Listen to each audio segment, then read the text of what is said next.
at halos lahat ng modus doon sa inyong Yung distrito? normal situation po kasi, involved po yung project engineer na siyang nakakaalam po ng project. Tapos pipirmahan po ng implementing section chief na nag-i-implement po ng project. So, susunod po yung mga tao na nakapirma. Sa amin po kasi,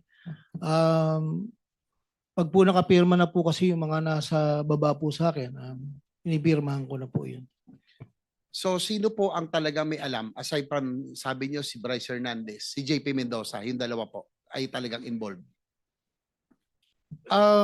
Doon po sa kwento kung paano nangyari, hindi ko po masabi po, no? Kasi sabi ko nga po nung nakaraan, na-discover ko lang po yan nung may nag-report po sa akin na certain na ang bago pong construction chief na si JM Ramos at si Engineer Galang po na nag-report po sa akin na di Andito umano. ba sila, Mr. Chair, si JM Ramos at si Engineer Galang?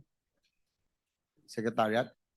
Kasi po ay ang base sa inyo pong salaysay, nalaman niyo po na nagkaroon ng ganitong mga ghost project dahil po ayaw pumirma, tama ba?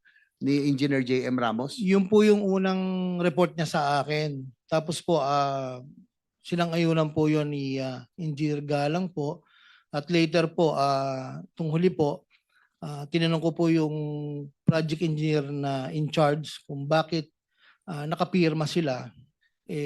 Meron pong alleged na wala. Yun lang po, Your Honor, Mr. Chair. Mr. Chair, if can we invite JM Ramos and JP Mendoza? I think they are vital for para malaman po natin ang impormasyon dito sa modus na ito. Yeah. So ordered.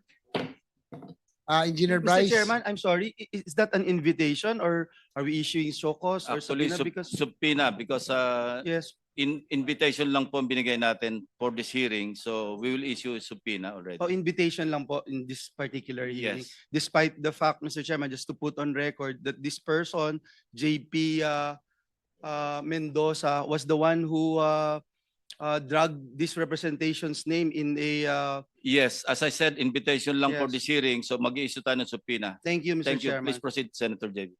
Thank you. I think very vital yung dalawa, tsaka si JM Ramos. Ano po ang papel talaga ni JP Mendoza dito? Engineer Bryce, kayo ba ang dalawang magkatuwang dito at kumbaga magkasama dito sa pagsasagawa nito mga proyektong ghost o kaya substandard? Your Honor, pwede rin po ba ako humingi ng legislative immunity? As a chairman, Yeah, I leave it to the members. Shall we? Anyway, there are conditions. At maliwanag yung condition. basta kung sasabihin mo yung lahat ng katotohanan, Lahat, wala gaya kang ng tatago. sabi ni Senator ng ating chair, basta po ay nalaman, natuklasan na kayo ay nagsinungaling, babawiin po yung legislative immunity na ibibigay siya at protection. Mr. Chair, pwede ko bang tanungin muna si Bryce, bakit sa House hindi ka humingi ng legislative immunity? Bakit dito humihingi ka? Your Honor, ngayon ko lang din po nalaman na meron po palang ganun na pwedeng gamitin. Pasensya na po kayo. Okay, that's clear. Senator JB. Engineer Bryce, sige, tuloy nyo. Ano po ang naging papel ni JP Mendoza dito? Siya ba ang arkitekto? Isa sa mga arkitekto na modus? Your Honor, actually, involved nga po si Engineer JP Mendoza, ako, at saka po si Boss Henry, at saka isa pa po naming project engineer. Sino yung isa pang engineer? Si Engineer Paul Duya po. Mr. Chair, baka if we can also subpoena that Engineer Paul Duya. So ordered. Your Honor, Nandito siya. Please proceed. Your Honor, approve po ba yung legislative immunity? Nag-roll na. Apo, maraming salamat po. So basta siguraduhin mo lang, totoo lahat ang sasabihin mo. Kasi may tatanungin din ako sa iyo. Opo. So ito man na siguro yung modus mo para malaman ng committee because in aid of legislation, yan ang gusto natin malaman. Ituloy mo na lang. Ikwento mo na lahat-lahat. Yan nga po, yung project na yan, meron po kaming sharing na pag kumita po, si Boss Henry po merong 40%, ako po may 20%. Si Engineer JP meron po 20% at si Engineer Paul Duya meron din po 20%. 100 lampas na yan ah. Ano yon sa portion nyo lang? Yung sharing po kung magkano po lahat, yun po parang meron pong certain percentage kung magkano po yun naging kita, yun po yung hatian. Pasensya na po, hindi ko lang po naliwanag na maayos. Pero tanong ko, Engineer Bryce, bakit nyo naisip yung ghost? Kasi alam mo, minsan matatanggap pa natin kung may konting pakinabang pero gagawin nyo yung proyekto eh. Ito wala talaga. Paano nyo naisip? Bakit ba? Ano rason? Tumaas ba tara? O tumaas ang cost? Bakit hindi nyo ginawa yung mga proyekto? And isa na nga rin pong isa na rin pong kasagutan yung tumaas po ang tara. Ano po yung tarang nyo? Kanino napupunta? Sa proponent daw po, sabi ni boss. Honest, wala po akong direktang pakikipag-usap sa proponent. Engineer Alcantara, DE, sino po yung Sabi mo, proponent? Boss Angeles, yung dating DE yan, di ba? Raul Angeles? Hindi po, wala po akong binanggit na Angeles po. Sorry.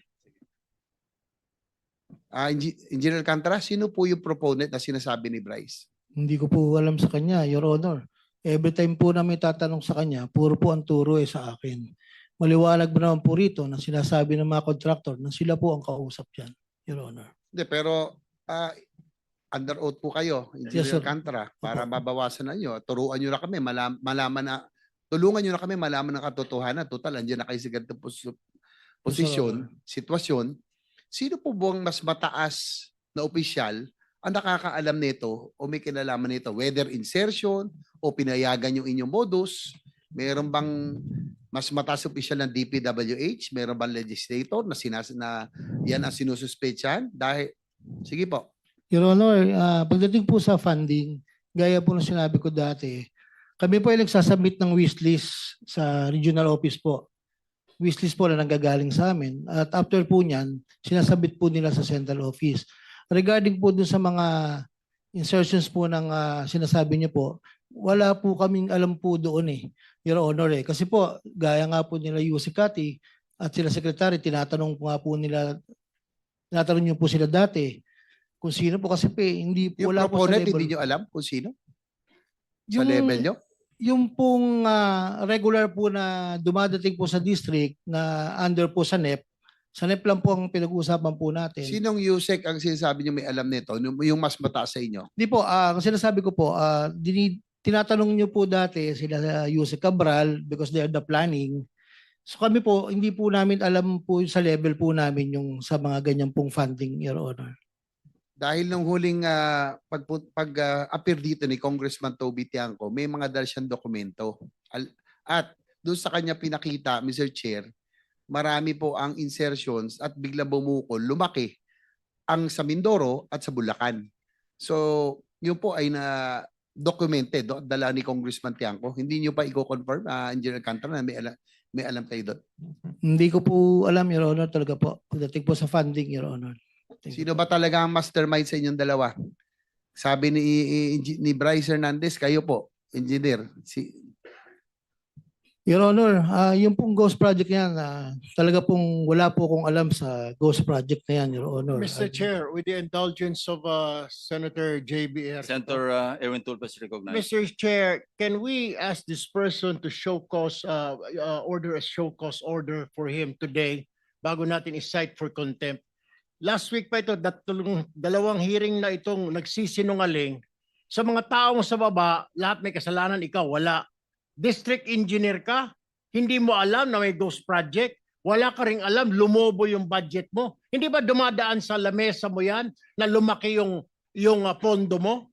Mr. Chair, I think this person is lying, so we have to ask him to show cause why he should not be cited for contempt today.